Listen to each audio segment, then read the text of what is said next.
Hey everyone, thanks for checking out another video. So I realize it's been a while since the last update. It has been a crazy busy dyno season and I've just been swept up in it. Unfortunately, I haven't been able to do as much development as I wanted to, but I do have a bunch of updates and I thought it was time I did a video to share with you the progress of the K-swaps into the 911 and the K-swaps into the Porsche Boxsters and Caymans. So why don't we get into it?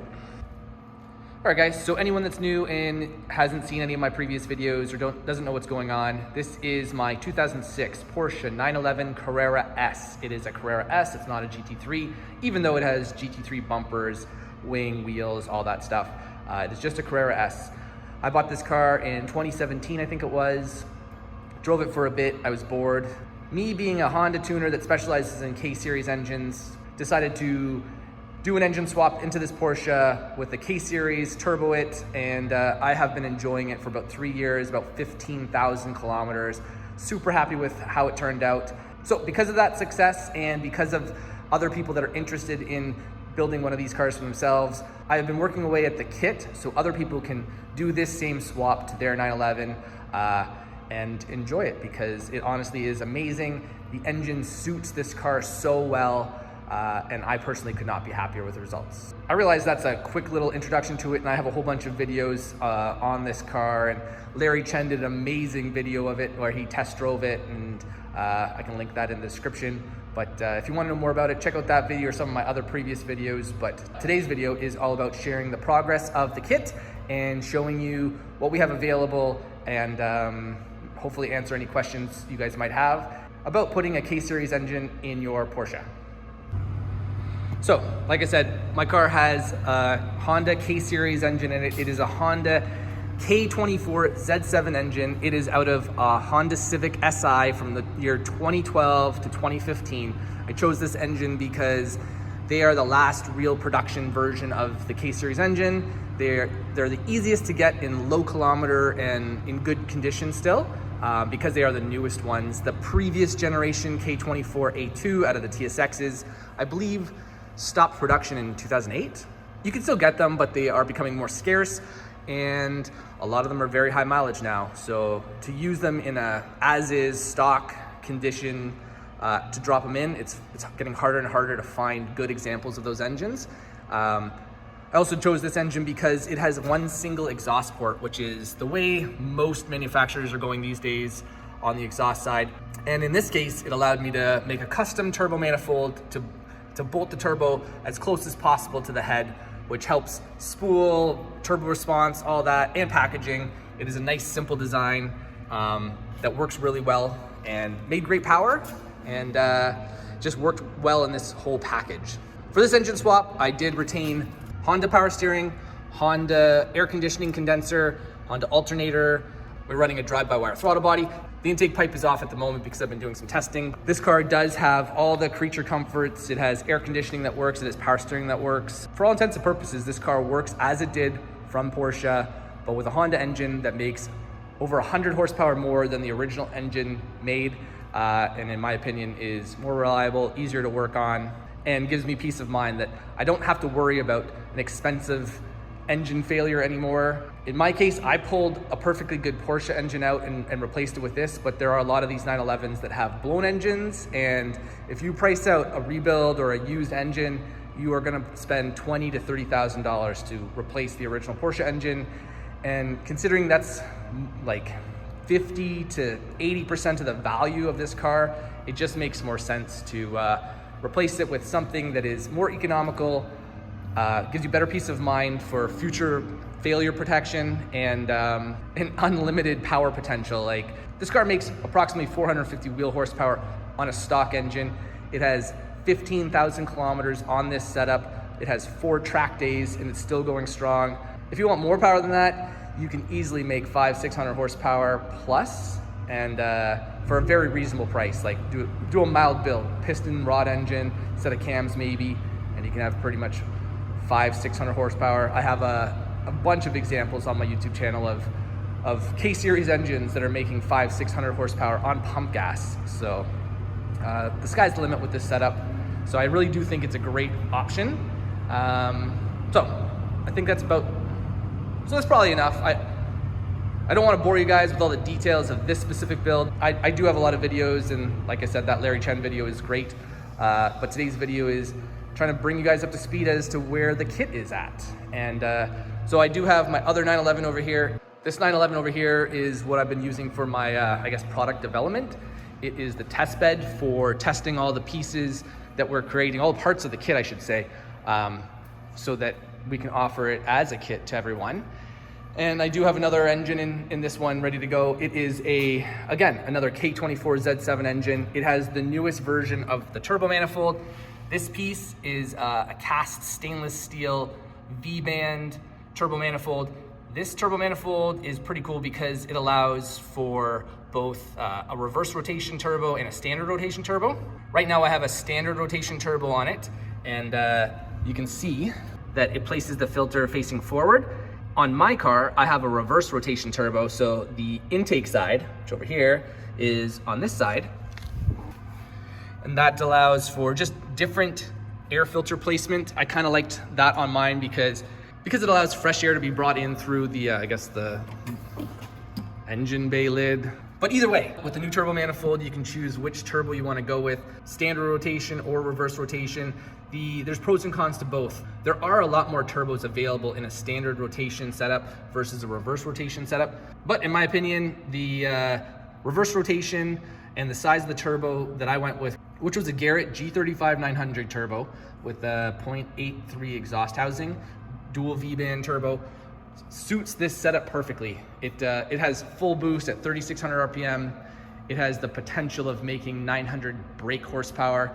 It is an expensive turbo, but it suits the setup really well, and I could not be happier with it. So I'm going to continue to use that size turbo on all these swaps, or recommend that size turbo, I think, to anyone that's interested. So that's the turbo manifold. We have engine braces available now. So this is the production version of our engine brace. It is a really cool piece in my opinion. It looks way cooler than the one I originally made for my car. It is a bolt-in affair. It uses stock engine mounts. You can use stock engine mounts, or you can go with stiffer ones. In this case, I have the completely stock Porsche engine mounts, which I find a bit soft. I have upgraded engine mounts in my car. I have the RSS Tech engine mounts, and there is zero harshness and vibration in my car, but it holds the engine in place a lot better when you shift hard.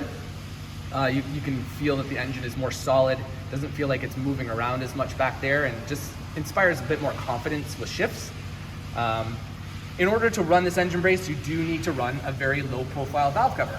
And this is what we've been working on, is the production version of my low profile valve cover, a production version, a repeatable production version of the one I made for my car, because basically the one on my car, I had sand cast and then I hand machined it, and it was a pain to make.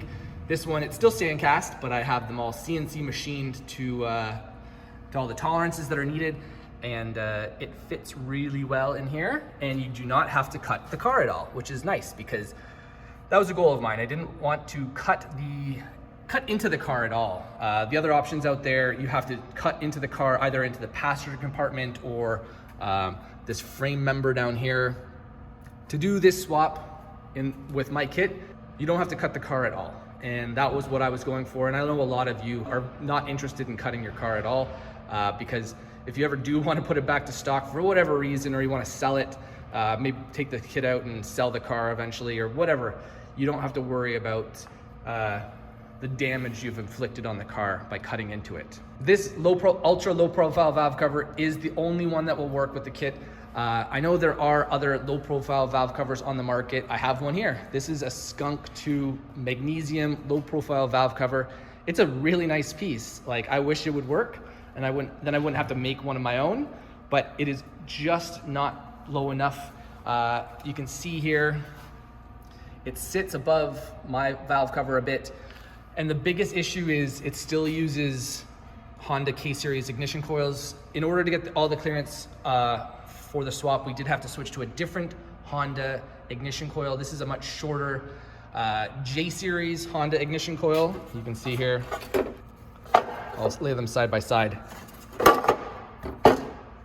It is a shorter coil, which allows the clearance that's needed in the engine bay so that you don't have to do any cutting, and so that the engine is actually in as close to OEM fitment and spacing as possible without having to drop everything down.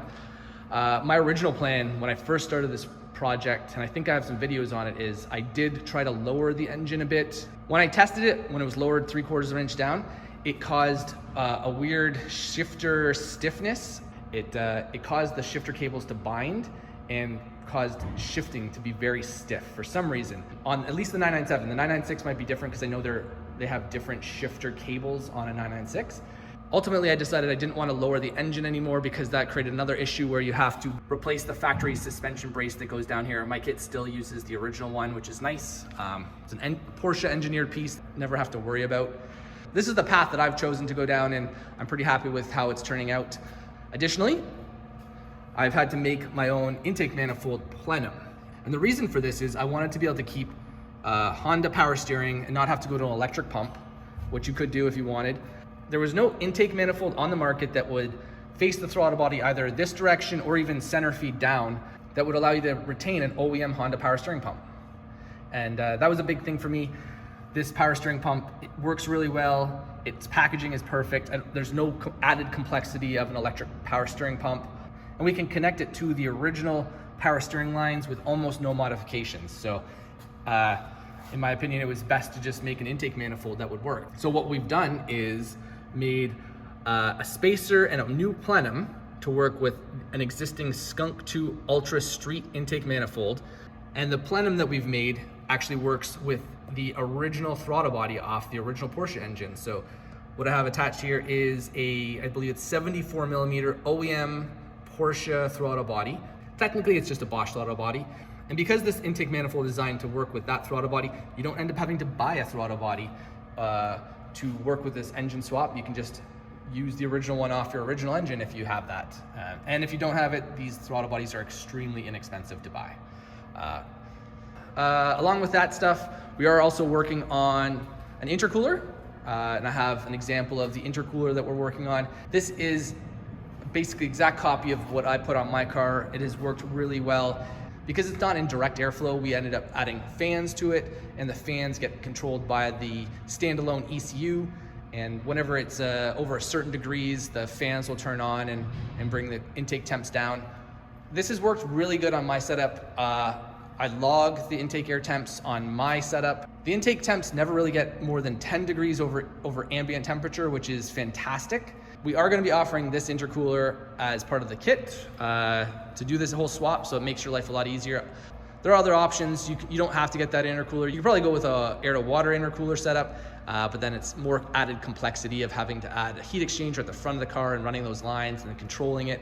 So I liked the simplicity of the air-to-air and putting it back here in this space that is not being used by anything else anymore, because there used to be a big muffler there, but we don't need a muffler there anymore. So we're going to use it for the intercooler. So that's a pretty good summary of the main parts of the kit that we're going to be offering. And there are a lot of little other pieces that we're working on as well. I'm going to go into those smaller pieces, more intricate pieces in subsequent videos later on. But I wanted to let you guys know that we do have parts available, and if you're interested, reach out to me directly, Instagram or email, and I'll put it all in the video description. We are working on a website. It's not available yet, but we're gonna be uploading all the parts to it and putting as much detailed information on it as possible. Additionally, I'm gonna start taking this car apart, and we're gonna start building this car here at the shop. We're gonna start it from the beginning and try to make a video series of how to go about case swapping one of these 911s from start to finish, so that we can share all the details and the intricacies of how you go about doing this swap, because a lot has changed from my previous videos that I did along the way of developing my original car. A lot of things are different. You learn along the way, and I've realized I can do things a lot better than they were done on my car and make improvements. So I'm eager to start working on this car and get it all sorted out and share with you guys. One last thing I wanted to touch upon, a big piece of the puzzle to make these cars work is the ECU and wiring. I get asked a lot about that. And on this original car, I went with a Cyvex ECU. It is a fantastic ECU, one of the best ECUs out there. But that being said, it is extremely complex and is extremely expensive, and it's overkill for what most people want to do. So because of that, we've partnered with Link, and Link has sponsored the project, and we've been working with them to develop a plug-and-play solution for Porsche 997s and Porsche Boxsters and Caymans at the same time.